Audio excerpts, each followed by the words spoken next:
La orden llegó mucho antes de que el sol se atreviera a salir sobre Londres. No hubo documentos previos, ni advertencias diplomáticas, ni correos explicativos.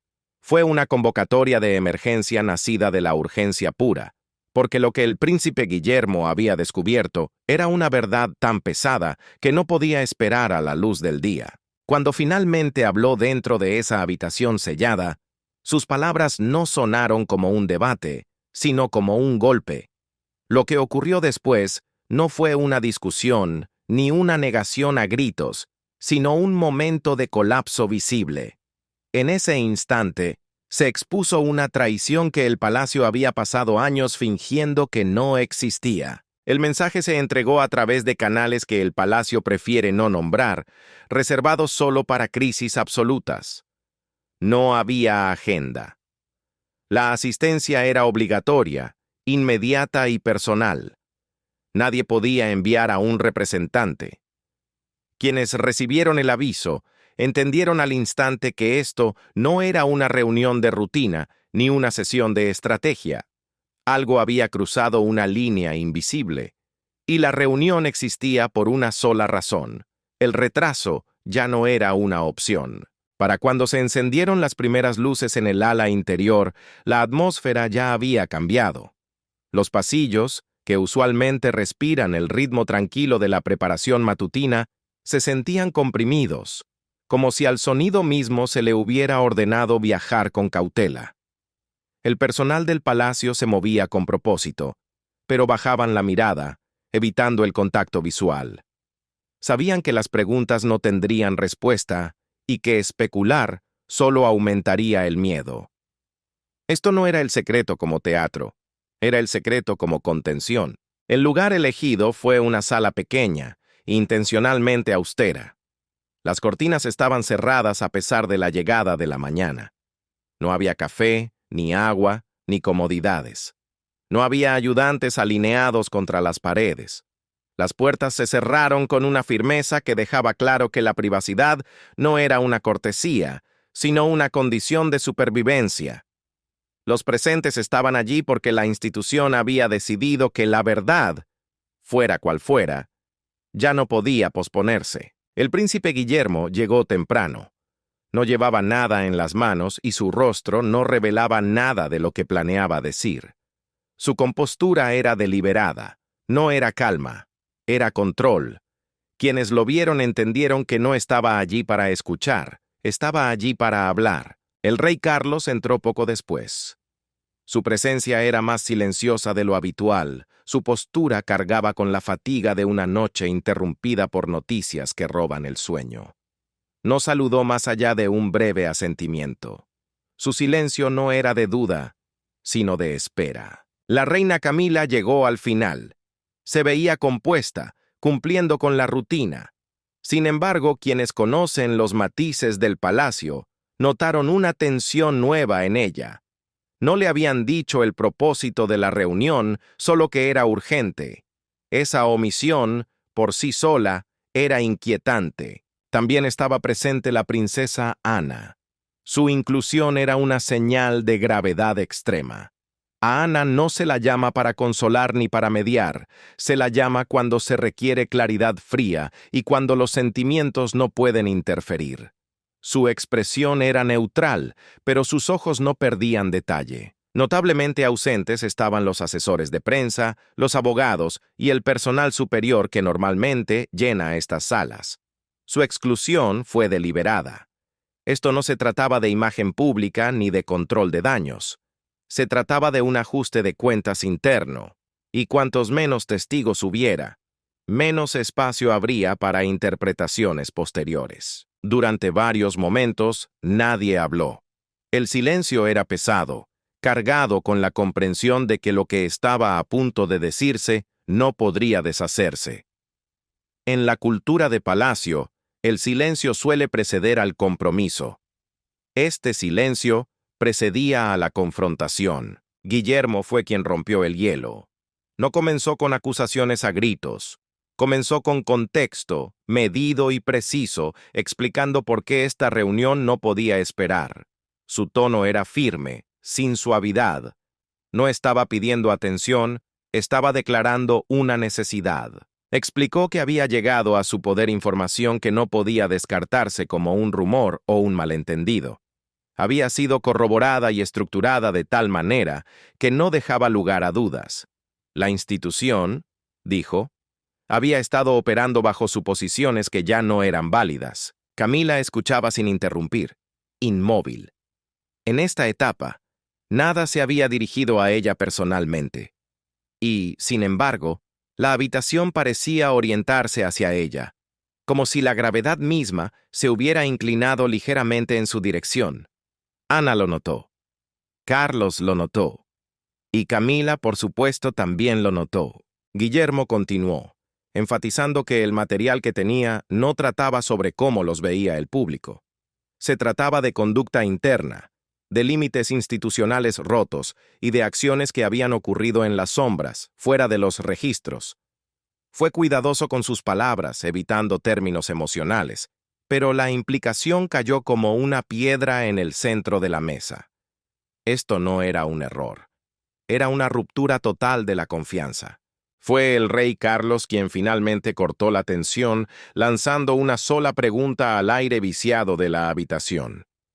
No buscaba culpables todavía, solo coordenadas. Quería saber si lo que tenían delante era una herida reciente o una cicatriz antigua, si la información era nueva o histórica. La respuesta de Guillermo fue honesta y brutal. Abarcaba el tiempo. No era un punto, era una línea. Al escuchar esto, la princesa Ana se movió ligeramente en su silla. Su atención, siempre afilada, se agudizó aún más. Ella, mejor que nadie, entendía una verdad fundamental de la monarquía.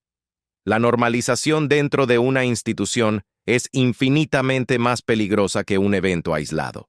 Un error único es un accidente. La repetición sugiere complicidad por hábito, no por intención. Su mirada viajó brevemente hacia Camila. No era una mirada de acusación, sino de evaluación, como quien mide la resistencia de un material antes de que se rompa. Camila mantuvo su compostura, una máscara perfeccionada durante décadas, pero la habitación entera sintió cómo las posibilidades de salir ilesos se reducían drásticamente. Las reuniones de emergencia nunca se convocan para discutir ideas abstractas.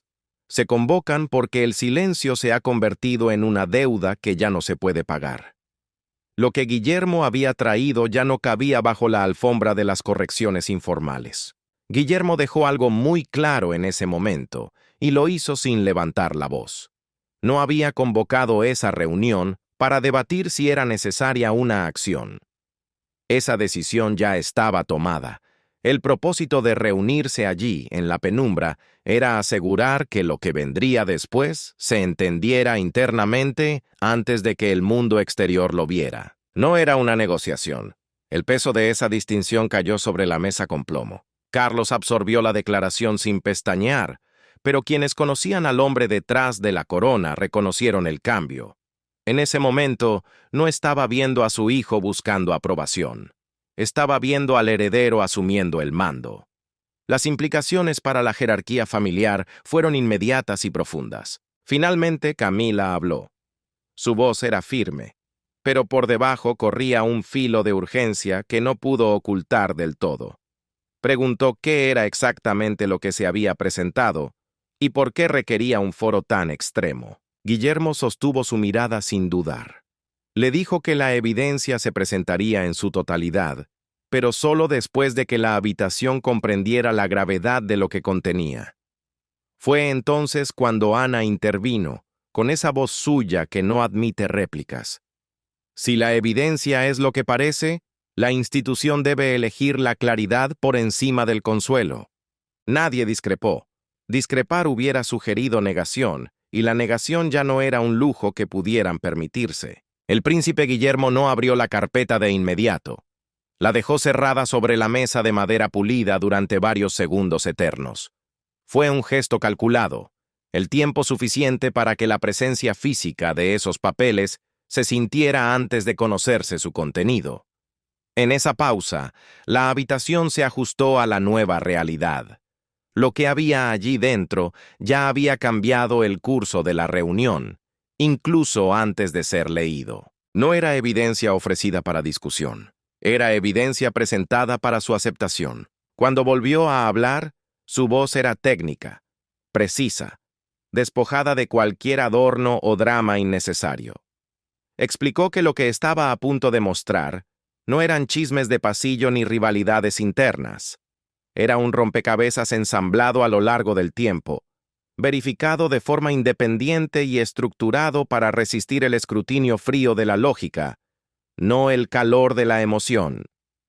Existía porque los sistemas burocráticos habían registrado lo que las personas asumieron que nunca se conectaría. Abrió la carpeta. Comenzó a desplegar su contenido metódicamente, sección por sección, con cuidado de no abrumar a la sala con el volumen, sino con la calidad de los hechos. Los documentos estaban ordenados cronológicamente. Cada papel construía sobre el anterior. Aparecía correspondencia privada junto a agendas oficiales, notas escritas a mano junto a resultados gubernamentales. El efecto no fue dramático como una explosión, sino acumulativo como una marea que sube, y eso lo hacía imposible de refutar. La evidencia no alegaba malas intenciones, demostraba impacto. En su núcleo, el material trazaba un patrón de intervención que había eludido a la autoridad formal. Mostraba cómo el acceso privilegiado se había utilizado para influir en decisiones sin dejar huella documental, cómo las conversaciones de almohada habían reemplazado a los registros oficiales, y cómo la familiaridad había borrado la supervisión. Nada de esto se presentó como malicioso. Esa distinción era vital. La malicia se puede negar. Yo no quise hacer daño. Un patrón de conducta, no. La reina Camila permaneció en silencio mientras Guillermo hablaba, con los ojos fijos en las páginas que ahora eran visibles para todos.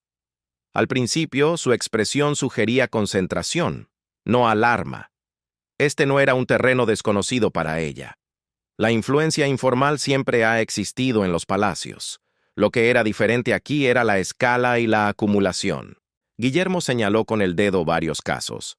Momentos donde un consejo cruzó la línea y se convirtió en una orden operativa sin registro. Mostró cómo ciertas reuniones cambiaron de tono después de conversaciones privadas, y cómo el personal del palacio había ajustado su comportamiento instintivamente, respondiendo a la cercanía con el poder en lugar de a las instrucciones oficiales. Cada caso, por sí solo, podría haberse descartado como una coincidencia o un malentendido. Juntos formaban un mapa. La habitación absorbió esto en un silencio absoluto. Nadie interrumpió. Incluso Carlos, que en otro momento habría pedido una aclaración, permaneció inmóvil. Reconoció que las preguntas no alterarían lo que los documentos ya mostraban. Esto no se trataba de interpretar la realidad, se trataba de reconocerla. La princesa Ana se inclinó ligeramente hacia adelante, escaneando la alineación perfecta entre las fechas y los resultados. Entendió de inmediato por qué esta evidencia se había traído aquí, directamente a la mesa, en lugar de filtrarse a través de los canales de asesores. No acusaba, simplemente revelaba. Lo que la evidencia dejaba al descubierto no era un crimen pasional, sino algo mucho más insidioso para una monarquía, una vulnerabilidad estructural, una grieta en los cimientos que el palacio había decidido ignorar simplemente porque era cómoda hacerlo. Guillermo continuó hablando, y su tono adquirió una gravedad nueva. Enfatizó que aquellos documentos no estaban allí para cuestionar la lealtad de nadie, ni siquiera sus intenciones. Lo que cuestionaban eran los límites. La evidencia demostraba que la autoridad informal, esa zona gris donde operan los favoritos y los confidentes, se le había permitido funcionar como un sustituto del debido proceso. Esto había creado puntos ciegos, zonas oscuras donde la rendición de cuentas desaparecía. El palacio, dijo Guillermo con una frase que resonó como una sentencia, ha estado operando basado en la confianza sin verificación. Esa frase aterrizó pesadamente en el centro de la mesa. Fue entonces cuando Camila se movió. No fue un gesto dramático, ni un aspaviento, pero fue suficiente para señalar que las implicaciones de lo dicho se estaban volviendo inevitables. El escudo de la rutina se estaba rompiendo. Cuando finalmente habló, Camila no negó las interacciones descritas en los papeles. No desafió la autenticidad de una sola fecha ni de una sola nota. Su defensa, articulada con voz tranquila, se centró en la interpretación. Sugirió que esa influencia se había ejercido de buena fe, que todo lo había hecho al servicio de la estabilidad de su esposo y de la corona, bajo la comprensión tácita de que la proximidad al rey conlleva cierta responsabilidad operativa. Para ella, no era intromisión, era apoyo. Guillermo escuchó sin interrumpir, con la paciencia de quien ya ha analizado todos los argumentos posibles. Cuando ella terminó, reconoció su punto, pero regresó implacablemente a la evidencia. La buena fe, respondió él, no anula las consecuencias. La responsabilidad sin registro crea riesgo independientemente de la intención. La institución, explicó, no podía funcionar solo con garantías verbales o buenas intenciones. La maquinaria de la monarquía es demasiado pesada para sostenerse sobre algo tan frágil como la palabra empeñada en privado. La evidencia se movió entonces hacia terrenos más peligrosos. Guillermo mostró cómo esa intervención informal había tocado asuntos sensibles que requerían una separación estricta de influencias. En esos casos, la falta de documentación no solo oscurecía el proceso, socavaba las salvaguardas diseñadas para proteger a la monarquía de distorsiones internas. Carlos intervino entonces. Su voz, cargada de fatiga, formuló la pregunta que cualquier gobernante haría. ¿Alguna de estas acciones violó reglas explícitas? La respuesta de Guillermo fue cuidadosa y devastadora. Las reglas no se violaron, señor, porque no se hicieron cumplir. El problema no fue el desafío, fue la erosión. Esa distinción redefinió toda la conversación. La princesa Ana añadió su voz al análisis. La erosión es a menudo más peligrosa que la rebelión, dijo, mirando al vacío pero hablando para todos. La rebelión se ve y se combate. La erosión pasa desapercibida hasta que la reparación se vuelve imposible. Su observación no fue un ataque personal contra Camila, sino una crítica al fracaso de la institución para reconocer cómo la autoridad informal se había expandido sin control. La compostura de Camila se tensó, mantuvo el control, pero sus ojos delataban el procesamiento rápido de una nueva realidad. Preguntó si la evidencia sugería que hubo un ocultamiento deliberado. El ocultamiento no es el problema, respondió Guillermo. El palacio se ajustó a la influencia en lugar de examinarla. Con el tiempo ese ajuste se volvió invisible.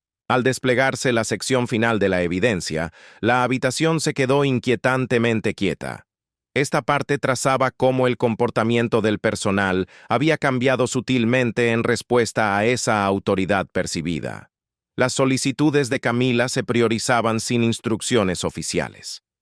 Las decisiones difíciles se suavizaban sin explicación técnica. La deferencia había devorado al protocolo. Este fue el punto de quiebre. La negación ya no era sostenible. Camila no colapsó físicamente. No hubo lágrimas ni gritos. Lo que cambió fue su postura interior. La seguridad de que su influencia era benigna dio paso al reconocimiento frío de que había tenido consecuencias mucho más allá de su intención. La habitación pudo sentir el cambio incluso antes de que alguien lo nombrara. Guillermo cerró la carpeta con moderación. No hizo un resumen triunfal. Dejó que la evidencia hablara por sí misma, confiando en que su estructura era más elocuente que cualquier argumento verbal. Luego dijo algo que alteró por completo el tono de la reunión. Declaró que la evidencia no se había presentado para asignar culpas, sino para establecer la realidad. Lo que sigue, dijo, no será punitivo, será correctivo. El palacio no podía seguir operando bajo suposiciones que ya no existían. Esa declaración transformó el significado del encuentro. No era una exposición por el placer de exponer. Era una preparación para un cambio drástico. La habitación no estalló cuando la evidencia quedó en silencio. Al contrario, se contrajo. El aire pareció apretarse. como si el oxígeno se hubiera vuelto escaso.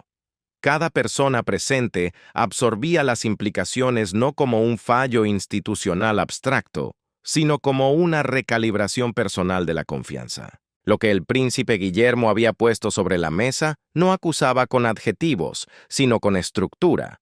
Y es mucho más difícil discutir contra la estructura que contra el motivo. La reina Camila permaneció compuesta al principio. Esa compostura no era una actuación. Reflejaba una vida entera navegando el escrutinio a través del control, nunca de la reacción. Sin embargo, incluso el control tiene límites, y esos límites comenzaron a mostrarse a medida que la atención de la sala se centraba no en la buena intención que ella creía tener, sino en el papel real que había jugado. La traición, tal como emergía en ese amanecer gris, no era un acto singular de deslealtad. No era una puñalada por la espalda, era algo más complejo. La sustitución gradual del juicio personal, por encima de los límites institucionales. Se había repetido tantas veces que se volvió invisible para quienes se beneficiaban de su conveniencia. Esta distinción importaba profundamente a la princesa Ana, que observaba el intercambio con una precisión afilada por décadas de experiencia institucional. Ella reconoció en ese momento una verdad amarga. Las brechas más corrosivas rara vez son ruidosas. Se normalizan. Persisten porque, al principio, se sienten como una ayuda, pero al final, son las que derriban los muros. Ese reconocimiento cambió la frecuencia vibratoria de la sala.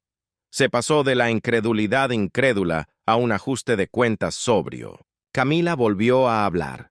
Su voz seguía firme, pero ahora tenía un borde afilado por la urgencia. No negó las interacciones que los documentos describían. No disputó los resultados trazados en el papel. En cambio, intentó reencuadrar la narrativa. Presentó sus acciones como un acto de protección, nacido de la creencia sincera de que la estabilidad de la corona a veces requiere intervenciones que van más allá del proceso formal. Sus palabras cargaban sinceridad, nadie lo dudaba, pero, irónicamente, revelaron precisamente la suposición que la evidencia desafiaba, la idea de que la proximidad al monarca confiere, por necesidad, autoridad ejecutiva. Guillermo respondió con cuidado, eligiendo la precisión quirúrgica sobre la emoción desbordada.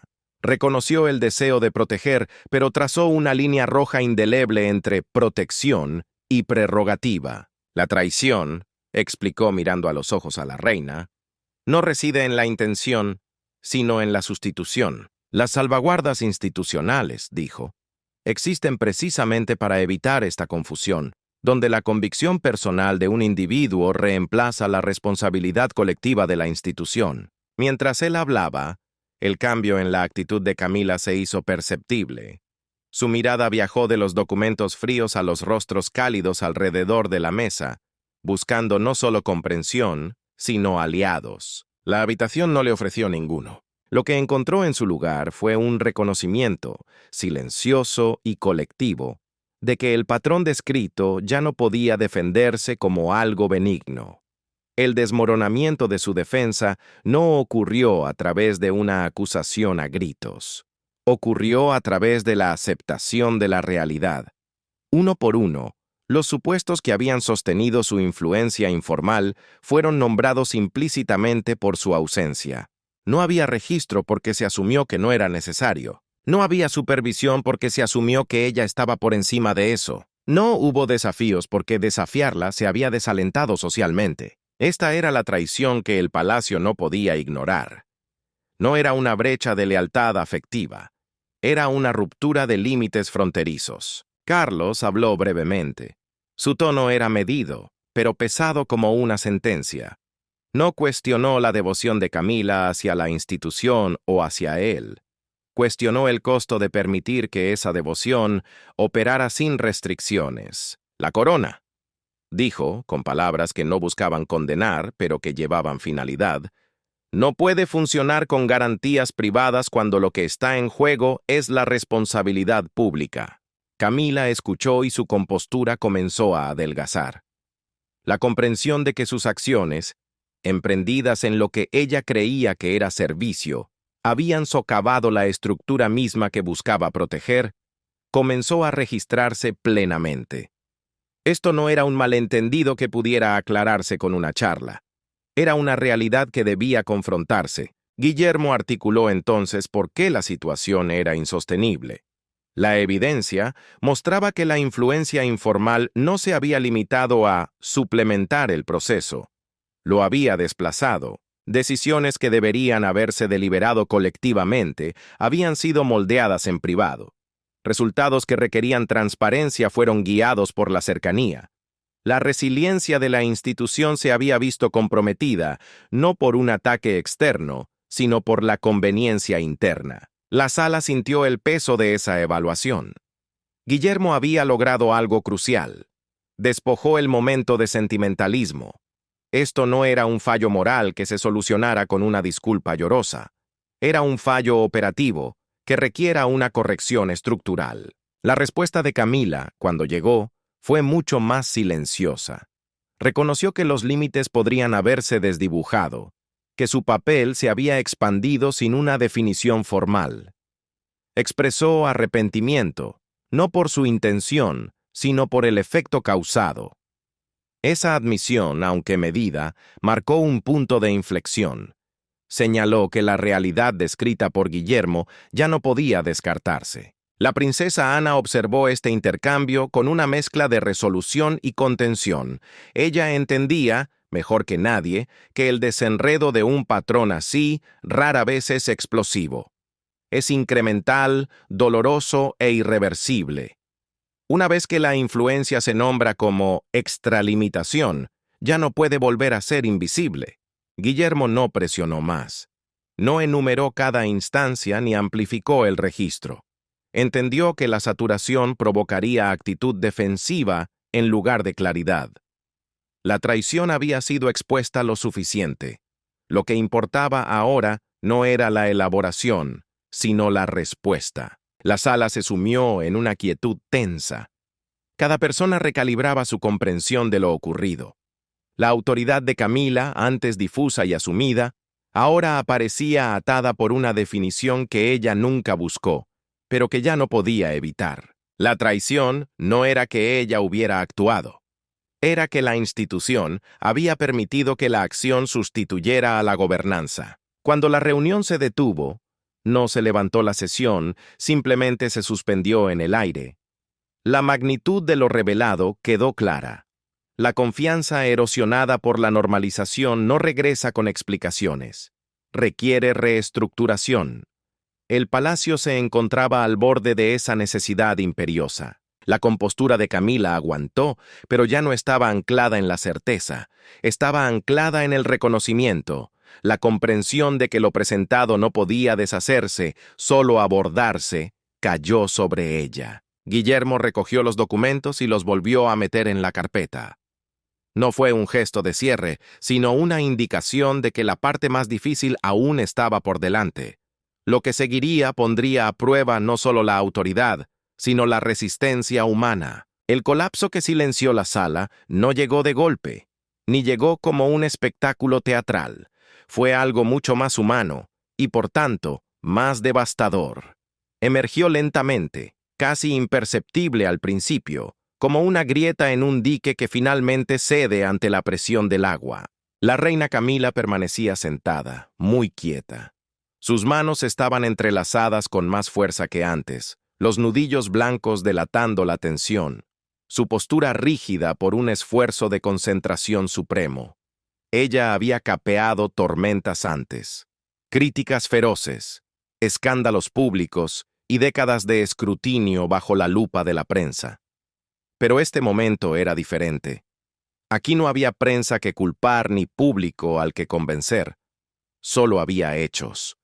Lo que inquietó a la sala no fue un grito, sino un cambio en su respiración. Fue sutil, audible solo para los que estaban más cerca, pero señaló una fractura bajo la superficie de calma. Su mirada, que hasta entonces había sido firme y evaluadora, comenzó a vacilar.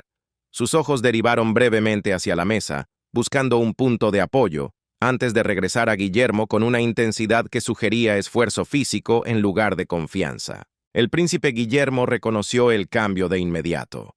Cuando Camila intentó hablar de nuevo, las palabras no fluyeron con la suavidad de antes. Su voz, cuando finalmente emergió, cargaba menos certeza, menos mando. Intentó, una vez más, enmarcar sus acciones como protectoras, como medidas necesarias bajo circunstancias extraordinarias. Pero el argumento ya no sostenía a la sala, no porque careciera de sinceridad.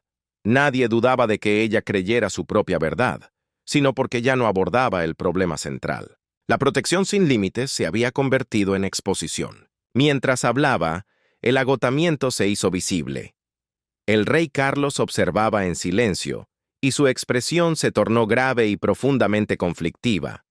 El colapso que se desarrollaba ante él no era meramente físico o emocional, era simbólico. Representaba el momento exacto en que la sociedad personal, el matrimonio, cedía totalmente ante la prioridad institucional, la corona. Su instinto de esposo era moverse, tocar su brazo, ofrecer consuelo, pero su deber de rey lo mantuvo inmóvil. La princesa Ana notó el momento exacto en que la compostura de Camila cedió.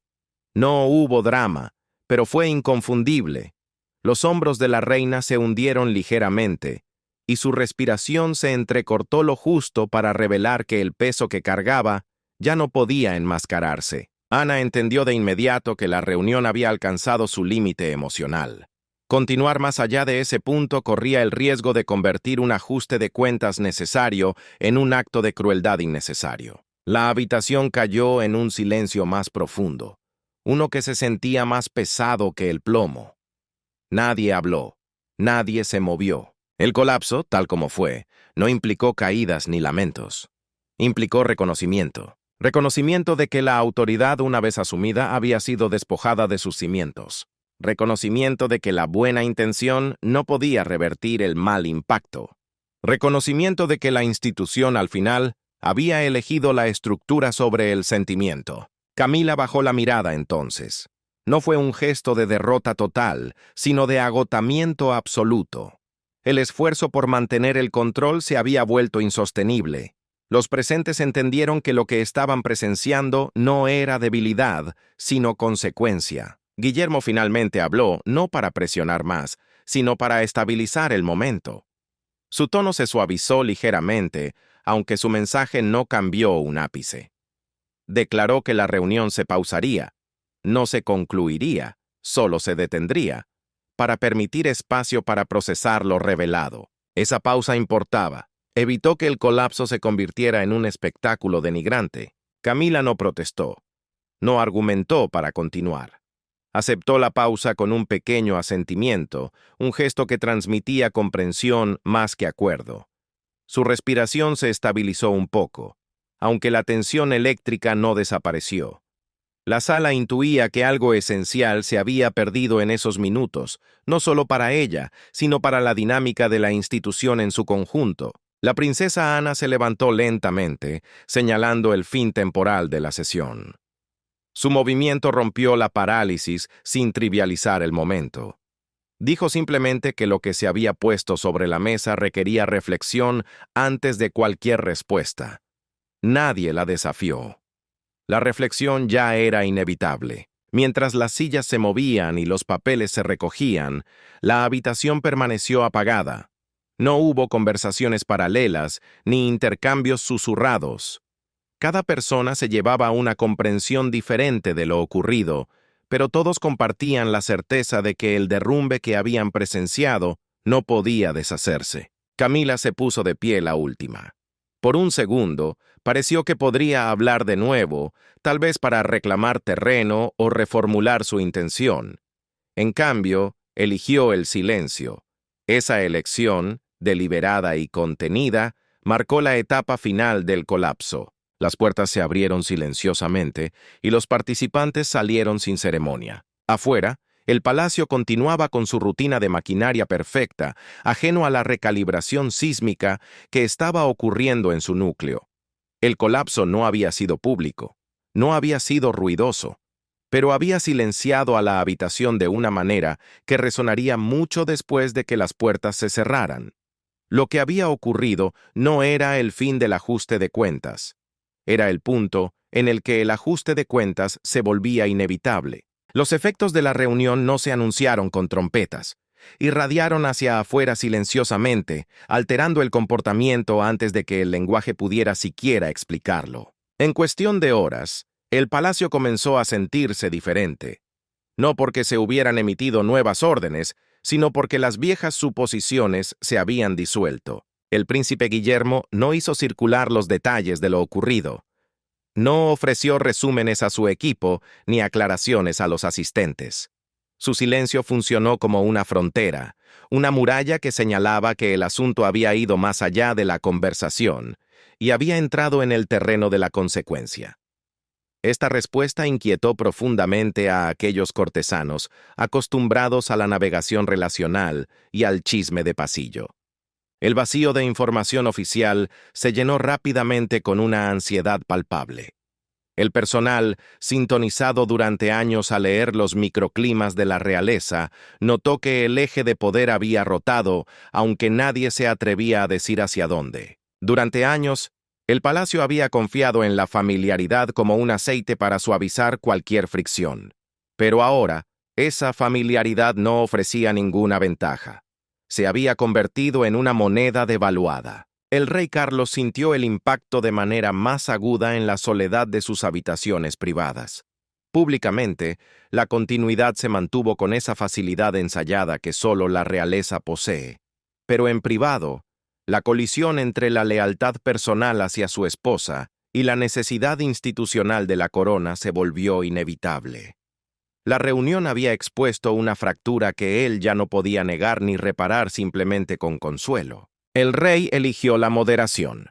No convocó consejos familiares de emergencia ni emitió directivas privadas llenas de ira. Simplemente dio un paso atrás y permitió que los ajustes, que ya estaban en marcha, procedieran sin su interferencia. Fue una decisión de inacción que pesó más que cualquier orden. Para la reina Camila, el impacto no llegó como una confrontación ruidosa, sino como un estrechamiento de su mundo. Al día siguiente de la reunión, su agenda permaneció intacta, pero su sustancia había cambiado radicalmente. Los compromisos se confirmaban más tarde de lo habitual. Los informes de inteligencia llegaban más delgados, con menos detalles sensibles. Las conversaciones con el personal, que antes se extendían más allá de lo profesional, ahora concluían con una puntualidad quirúrgica. Nadie la trató con falta de respeto. Y eso hizo que el cambio fuera aún más profundo y escalofriante. El aislamiento fue sutil, casi cortés. No era un exilio, era un desacople. El palacio no le retiró el reconocimiento formal, le retiró su dependencia. Esa distinción dejó poco que contestar y nada a lo que apelar. La autoridad que depende de ser necesitada se evapora instantáneamente cuando esa necesidad se redistribuye a otras manos. Las reacciones de la familia se desarrollaron de manera desigual. Algunos expresaron preocupación en privado, no sobre la necesidad de la corrección, sino sobre su costo humano. Otros permanecieron en silencio, interpretando que callar era la postura más segura en un momento definido por el escrutinio interno. Nadie defendió públicamente el status quo. Defenderlo habría implicado alinearse con un patrón de conducta que ahora se consideraba insostenible. Fue la princesa Ana quien abordó las secuelas con una claridad envidiable. Habló individualmente con los más afectados por el cambio, enfatizando dos cosas: la continuidad del deber y la dignidad de la conducta. La presencia de Ana estabilizó el palacio de una manera que ninguna directiva escrita podría haber logrado. No minimizó las consecuencias, no dramatizó la caída. La trató como lo que era, una corrección institucional largamente diferida. Su calma no suavizó el golpe, pero evitó que el pánico llenara el vacío dejado por la falta de explicaciones. Dentro de la Casa Real, las alianzas se recalibraron en silencio. El personal que había confiado en la mediación informal de Camila buscó rápidamente autorización formal en otros lugares. Aquellos cuyos roles se habían expandido gracias a su proximidad con la reina vieron cómo esas expansiones se revertían sin un solo comentario. El palacio no acusó, simplemente corrigió. La ausencia de una declaración pública intensificó la inquietud interna. Sin un marco externo que explicara lo que pasaba, todos dentro de los muros entendieron que el asunto aún se estaba desarrollando. El silencio no indicaba un cierre, indicaba preparación. El conocimiento de que podrían seguir más acciones mantuvo la atmósfera tensa como una cuerda de violín. La respuesta de Camila a esta fase estuvo marcada por una moderación férrea. No buscó reunir apoyo ni contestar la percepción de los demás. Redujo su visibilidad ligeramente, no como una retirada, sino como una recalibración estratégica. Aquellos cercanos a ella notaron un cambio en sus ojos. Pasó de la confianza al cálculo. El colapso en la reunión no había roto su compostura, pero había alterado fundamentalmente su enfoque. La dinámica familiar absorbió este cambio de forma desigual.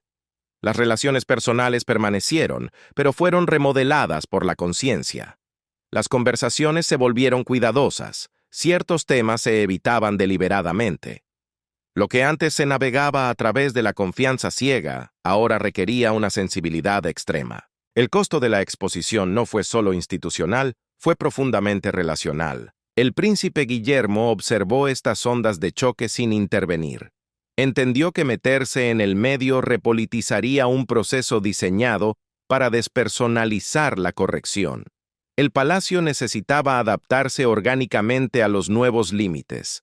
Su papel era sostener la línea, no gestionar las emociones de los demás. Esa moderación tuvo su propio precio. Algunos interpretaron su silencio como distancia fría. Otros lo vieron como una resolución inquebrantable. Ambas interpretaciones circularon por los pasillos, ninguna confirmada ni negada. La ambigüedad, una vez más, cumplía una función vital. A medida que pasaban los días, el choque se asentó en un nuevo ritmo. El palacio no se fracturó, se apretó. La ausencia de conflicto abierto se convirtió en su propia señal. Lo que sea que se hubiera expuesto, estaba siendo absorbido sin resistencia. Lo que quedó sin resolver fue la dirección final. La reunión había expuesto la violación de los límites y el colapso había forzado el reconocimiento, pero la consecuencia última aún no había sido nombrada. El palacio existía ahora en un espacio liminal, ese territorio gris entre el reconocimiento del error y la ejecución de la acción. Esa incertidumbre pesaba mucho sobre la familia. Sin una resolución clara, la imaginación llenaba los huecos. La especulación permanecía interna, nunca salía a la prensa, pero moldeaba el comportamiento de todos. Todos entendían que el siguiente paso definiría no solo el papel de Camila, sino la tolerancia de la monarquía hacia el poder informal en el futuro. A medida que las ondas de choque continuaban propagándose, una verdad se hizo cristalina. El palacio había cruzado un umbral. Había demostrado, por primera vez en años, una voluntad de confrontar la distorsión interna sin necesidad de un espectáculo público. Esa voluntad exigiría consistencia. Si la institución podría sostener esa consistencia a largo plazo, seguía siendo una pregunta abierta. Pero había algo seguro. Este era un ajuste de cuentas del que la monarquía ya no podía escapar. El ajuste de cuentas no llegó como una decisión única o un decreto firmado. Emergió gradualmente, por acumulación, mientras el palacio se ajustaba a una realidad que ya no podía negar. Para la monarquía, la consecuencia más profunda no fue reputacional, fue estructural. El poder informal, tolerado durante décadas como el lubricante de la tradición, se había revelado como un lastre peligroso al dejarse sin control. La exposición forzó una recalibración que no podía revertirse sin invitar de nuevo a la misma vulnerabilidad. Al elegir la corrección sobre la comodidad, la institución aceptó un futuro más restringido, pero también más defendible. El príncipe Guillermo entendió esto con más claridad que nadie. Su papel había cambiado no por ambición, sino porque la necesidad lo exigía. Al colocar la evidencia por encima del sentimiento y el proceso por encima de la cercanía, demostró un modelo de autoridad que no espera al trono para afirmarse. Esa demostración no sería olvidada, ni dentro del palacio ni fuera de él. Guillermo no habló públicamente sobre lo ocurrido. Su silencio fue deliberado.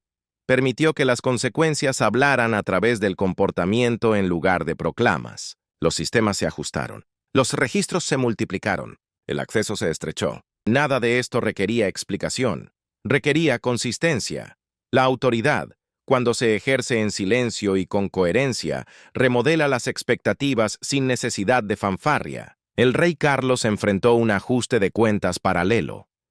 Su reinado se había definido por la transición, la paciencia y un instinto de preservar el equilibrio. Los eventos le obligaron a aceptar que el equilibrio, a veces, disfraza el desorden. Al elegir no intervenir contra la recalibración que ya estaba en marcha, señaló la aceptación de una verdad más dura. La conservación sin rendición de cuentas corroe la legitimidad. El silencio de Carlos tenía peso. Le dijo al palacio que la corrección se mantendría. Le dijo a la familia que el malestar personal no podía pesar más que la integridad institucional. Y le dijo al público, indirectamente, que la monarquía estaba preparada para confrontarse a sí misma en lugar de buscar culpables afuera. La reina Camila permaneció en el centro del ajuste de cuentas, incluso mientras su visibilidad disminuía. El colapso en la reunión no había terminado con su papel, pero lo había transformado irrevocablemente. La influencia que antes fluía a través de la familiaridad ahora encuentra fronteras en cada esquina. La respuesta de Camila a esta redefinición fue medida. No impugnó el proceso ni buscó recuperar lo perdido mediante la persuasión. Se adaptó, entendiendo que la resistencia solo confirmaría la necesidad de la corrección. La monarquía, a su vez, se ajustó alrededor de esta nueva realidad. La ausencia de consecuencias dramáticas se convirtió en su propia señal de fuerza. Las instituciones revelan su poder no evitando las crisis, sino absorbiéndolas sin romperse. El palacio no se fracturó, se endureció. La princesa Ana articuló esto en privado a su manera. Observó que un ajuste de cuentas solo tiene sentido cuando es seguido por disciplina. El palacio, notó, finalmente había elegido la disciplina sobre la negación. Esa elección exigiría vigilancia mucho después de que la tensión inmediata se desvaneciera. Para el personal y las figuras principales, la lección fue clara. La influencia informal ya no sustituiría a la gobernanza. La proximidad emocional ya no anularía la claridad procesal. El palacio funcionaría quizás más lentamente, pero funcionaría con menos puntos ciegos. Este cambio tiene un costo. Tensa las relaciones, elimina la comodidad, reemplaza la intuición con un registro escrito. Sin embargo, también restaura el principio del que depende la monarquía para sobrevivir. La autoridad debe rendir cuentas a la estructura, no escudarse solo en la tradición. A medida que pasaban las semanas, el ajuste de cuentas tomó una forma más tranquila. Las reuniones se reanudaron bajo nuevas normas. Las decisiones dejaban rastros más claros. El palacio no anunció una reforma, pero la reforma había ocurrido. Para Guillermo, el camino por delante era inconfundible. El liderazgo no esperaría a la ceremonia de coronación. Se ejercería allí donde surgiera el riesgo. Ese entendimiento daría forma a cada crisis futura, a cada desafío interno, a cada momento en que el sentimiento tentara al retraso. La monarquía no puede escapar del ajuste de cuentas porque ya lo ha internalizado. Una vez que una institución reconoce su propia vulnerabilidad, no puede volver a la inocencia. Solo puede avanzar con intención. Lo que comenzó como una exposición, terminó como una transformación. No dramática, no teatral, pero decisiva. El colapso que silenció aquella habitación no debilitó a la corona. La clarificó. Y la claridad, una vez lograda a tal costo, se convierte en la forma más valiosa de estabilidad que posee la monarquía. Gracias por ver. Nos vemos en el próximo video. Vemos en el próximo video. Vemos en el próximo video. Vemos en el próximo video.